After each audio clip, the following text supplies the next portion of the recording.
Hi friends, कैसे हैं आप लोग। पीए में आपका स्वागत है। पीए मतलब पैम्स एकेडमी। पैम मेरी छोटी बेटी का नाम है, इसलिए मैंने उसी के नाम पे ये चैनल का नाम रखा है। और इस चैनल पे आईआईटी जी मेन से रिलेटेड वीडियोस आते रहेंगे। आपको गाइड करता रहूँगा, मैं आपको बताता रहूँगा। फिज़िक्स तो मैं काफ़ी डिटेल में इसमें डालने वाला हूँ। आने वाले डेज में इसमें नीट के भी लेक्चर्स आएंगे। तो आईआईटी जी और मेंस से रिलेटेड जितने भी सारे वीडियोस हैं वो इस पे आएंगे।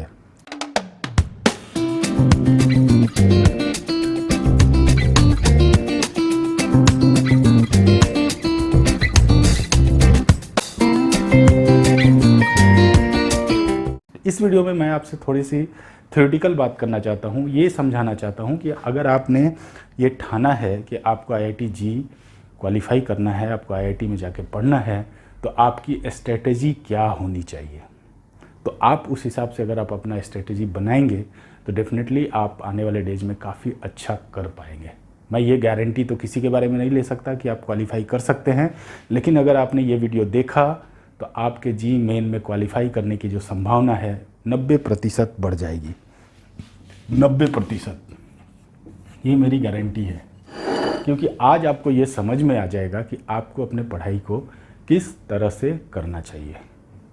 तो देखिए, आप अपने पढ़ाई को 3 पार्ट में डिवाइड करिए और तीनों पार्ट में बराबर जैसा मैं समझा रहा हूँ उस तरह से अगर आपने इनपुट दे दिया तो आपको किसी भी कम्पिटिटिव एग्ज़ाम में कोई रिजेक्ट नहीं कर सकता। तो पहला क्या है? पहले तो है चीज़ों को समझने की कोशिश करिए।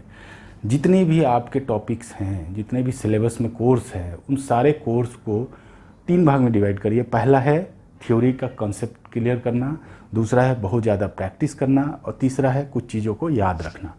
यानी अगर फर्स्ट पार्ट में बात करें तो अंडरस्टैंडिंग बनाइए, कॉन्सेप्ट क्लियर करिए, जो भी आप पढ़ रहे हैं उसको पूरी तरह से आत्मसात करिए, दिमाग में समझिए उसको। क्योंकि बिना समझे आप जनरल एजुकेशन तो ज़रूर क्वालिफाई कर पाएंगे, लेकिन बिना समझे आप कॉम्पिटिटिव एग्ज़ाम कभी क्लियर नहीं कर सकते हैं। ये गांठ बांध के रख लीजिए, और ख़ासकर जी और मेन जैसे एग्ज़ाम्स।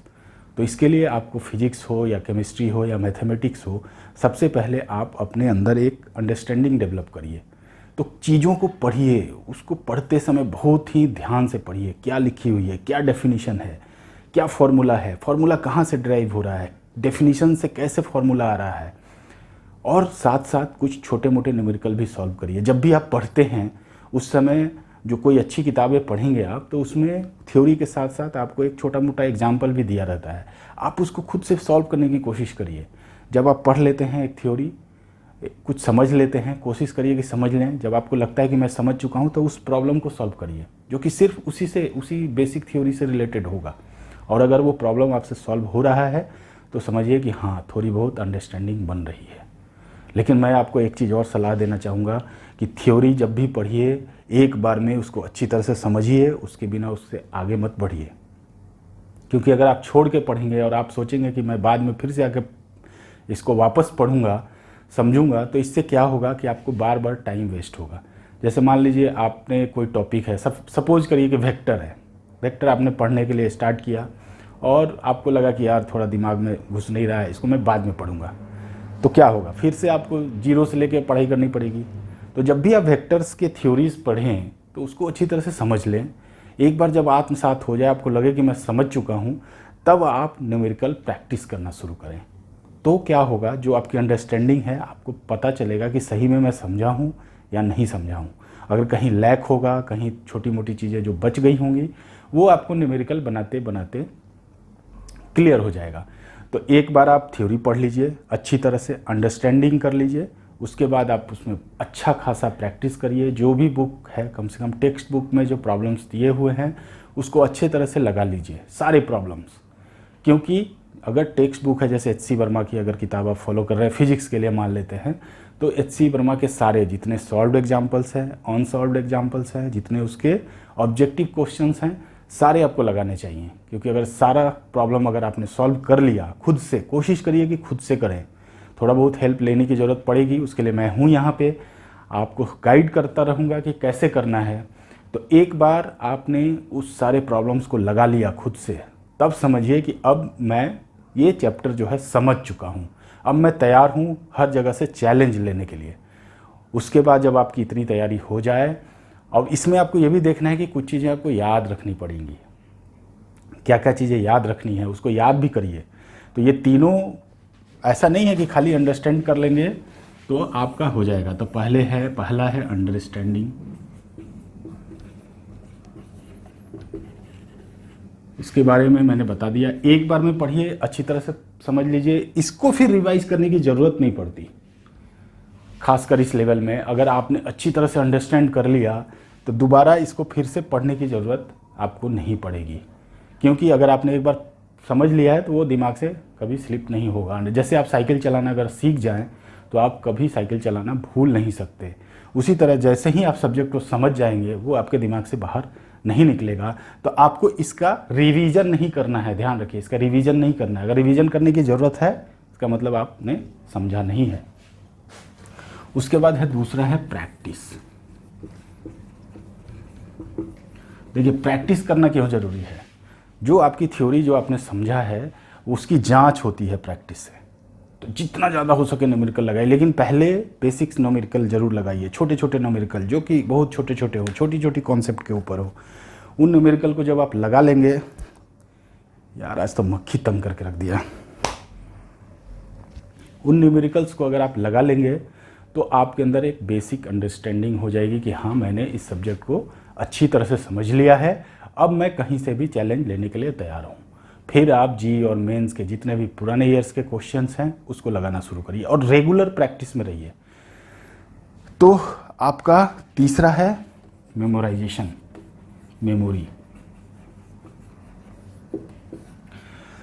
तो आपको पहले डिसाइड करना है कि ये पढ़ लिया, प्रैक्टिस कर लिया। जब आप ये दोनों कर लेंगे तो आपको पता चल जाएगा कि कुछ चीज़ें हैं जो आपको याद रखनी पड़ेंगी।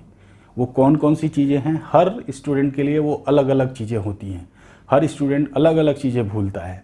तो क्या चीज़ें मेमोरी याद रखनी है उसका आप अपना एक कॉपी बनाइए, बुकलेट बनाइए। वो बिल्कुल पर्सनलाइज्ड बुकलेट होगा जो सिर्फ आपके लिए होगा, सिर्फ आपने मेहनत करके उसे बनाया होगा। और इसी बुकलेट को आप रिवाइज करिए। जो चीज़ें आप भूल जा रहे हैं, बार बार दिमाग में नहीं आ रहा है, उसको याद रखिए। तो इन 3 पार्ट में अगर आपने अपने पढ़ाई को डिवाइड कर दिया, फिर आप आराम से कोई भी कॉम्पिटिटिव एग्ज़ाम्स क्वालिफाई कर सकते हैं। अब आइए दूसरी बातें बता रहा हूँ। हर स्टूडेंट, जितना भी स्टूडेंट आजकल तैयारी कर रहे हैं लाखों में, उसमें से 80 to 90% बच्चों में योग्यता होती है।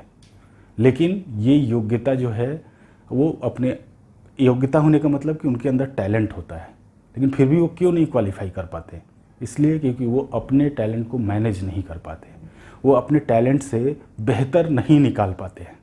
उसका कई कारण होता है। उसका एक तो कारण है कि आपकी स्कूलिंग अच्छी से नहीं हुई है। आपने अगर स्कूल में ढंग से नहीं पढ़ाई किया है, आपको पढ़ने में इंटरेस्ट नहीं आ रहा है, तो ऐसे केसेस में भी आप आगे, आपको पढ़ाई में मज़ा नहीं आता। तो पढ़ाई में जब मज़ा नहीं आता तो आप सीखना जो है बंद कर देते हैं। लेकिन तब भी आपके अंदर टैलेंट होता है। तो सबसे पहले जो है आप, जैसे अगर आप पढ़ाई शुरू करना चाह रहे हैं, चलिए आपका स्कूलिंग ख़राब है, आपको पहले का नॉलेज भी बहुत कम है, फिर भी आप में संभावना है कि आप कर सकते हैं। तो पहले तो आप निर्धारित करिए कि आपका लेवल क्या है। मान लीजिए कि आपका लेवल 0 है, तो आप 0 से भी स्टार्ट करेंगे तो भी आप उस एग्ज़ाम को पास करने का मादा रखते हैं। 90% लोगों में ये संभावना रहती है। 10% लोग ऐसे होते हैं जिन पे आप कितने भी कुछ भी कर लो वो नहीं कर पाएंगे, लेकिन बाकी 90% में संभावना है। वो मेहनत करेंगे, अपने आप को ग्रूम करेंगे, अपने आप को तैयार करने की कोशिश करेंगे, तो ज़रूर वो तैयार कर लेंगे और क्वालिफाई भी कर सकते हैं। इसीलिए आप मान के चलिए कि आपके अंदर वो टैलेंट है। आपको अपने टाइम को, अपने टैलेंट को, अपने पढ़ाई करने के तरीके को इस तरह से बनाना है जिससे आपको सबसे ज़्यादा फ़ायदा हो। जैसे मैंने अगर कुछ कहा तो वो ज़रूरी नहीं है कि वो 100% आप पे फिट बैठेगा। वो आप अपने लिए कस्टमाइज़ करिए। देखिए ओवरऑल 90% बातें तो मेरी सब पे एप्लीकेबल होंगी। 10% चीज़ें जो हैं उसको आपको अपने हिसाब से कस्टमाइज़ करना पड़ेगा। और आखिरी बात मैं ये बताता हूँ, हालांकि मैं आपसे जुड़ा रहूँगा, हमेशा मोटिवेट करूँगा, कभी भी डरिए मत।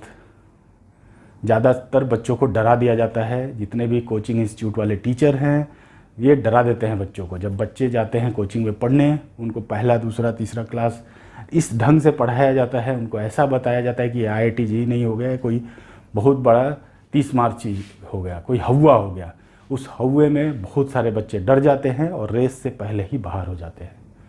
और वो टीचर अपना इम्प्रेशन बनाने के चक्कर में ऐसा करते हैं, लेकिन ये सही नहीं है। मैं उनको भी बोलना चाहूँगा, अगर कुछ लोग हैं जो इस वीडियो को देख रहे हैं, बच्चों को प्लीज़ डराइए मत, उनको टेढ़े मेढ़े राइटर्स के नाम मत बताइए, उनके मोटे मोटे किताबों के नाम मत बताइए। पहले उनको ग्रूम करिए, इस चीज़ के लिए तैयार करिए कि वो इतना बड़ा चैलेंज लेने के लिए अपने आप को तैयार कर सके, वो अपने अंदर एक भरोसा जगा सके। आप पहले ही उनको डरा देंगे तो वो तो रेस छोड़ के भाग जाएंगे। ये कोई इतनी बड़ी चीज़ नहीं है जितना बड़ा इसको कोचिंग सेंटर वालों ने बना दिया है पैसे की होड़ में। तो आप जहाँ भी हैं, जैसे भी हैं, जितना भी आपको आता है आप शुरू करिए, ईमानदारी से शुरू करिए तैयारी। हर चीज़ में physics, chemistry, math self assessment करिए, कहाँ आपकी कमजोरी है, क्या है, कहाँ पे ज़्यादा मेहनत करना पड़ेगा, कहाँ कम मेहनत करना पड़ेगा, उन सब चीज़ों के बारे में आप थोड़ा असेस करिए। आने वाले वीडियोज़ में मैं आपको गाइड करता रहूँगा। आप पहली बार इस वीडियो को देख रहे हैं, तुरंत सब्सक्राइब कर लीजिए और बेल आइकन दबा दीजिएगा। इस चैनल पे जो भी वीडियो आएगा आने वाले डेज में, एकेडमिक से रिलेटेड वीडियोज़ आएंगे, उसको देखने के लिए बहुत ज़रूरी है कि आप जुड़े रहें। तो चैनल को सब्सक्राइब करना ना ही भूलिएगा। तो मिलते हैं अगले वीडियो में। हम लोग अगले वीडियो में वेक्टर्स से फिजिक्स की पढ़ाई शुरू करूँगा। मैं ये विश्वास नहीं रखता कि फिजिक्स की पढ़ाई यूनिट एंड डायमेंशन से होनी चाहिए। यूनिट एंड डायमेंशन हम लोग पढ़ेंगे, थोड़ी बाद में पढ़ेंगे, पहले हम वेक्टर पढ़ेंगे।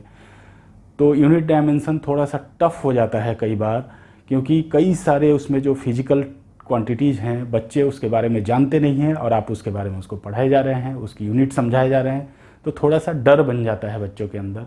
वो डर बाद में थोड़ा सा, जब वो थोड़े से समझने लगे, थोड़ा अंडरस्टैंडिंग आ जाएगी, फिर हम उसके बारे में, यूनिट एंड डायमेंशन बहुत इंपॉर्टेंट है, उसको भी पढ़ेंगे। लेकिन पहले हम लोग वेक्टर्स से शुरू करेंगे। तो अगला वीडियो जो होगा वेक्टर्स का होगा। तो आप लोग सब्सक्राइब करके चैनल को बेल आइकन दबा दीजिएगा, ताकि जैसे ही वीडियो आए वो आपको नोटिफिकेशन चला जाए। और आप बहुत ही ध्यान से मेरे सारे वीडियोस को देखिए, सीक्वेंस वाइज देखिए, जंप करके मत देखिए। मैं पूरा विश्वास दिलाता हूँ आपको कि आपके अंदर एक गजब का कॉन्फिडेंस डेवलप होगा और आप अपने आप को जी मेन और इवन जो एडवांस है उसको भी क्वालिफाई करने के लिए तैयार कर पाएंगे। तो ऑल द बेस्ट बच्चों, मिलते हैं ऐसे ही किसी वीडियो में। तब तक के लिए बाय बाय।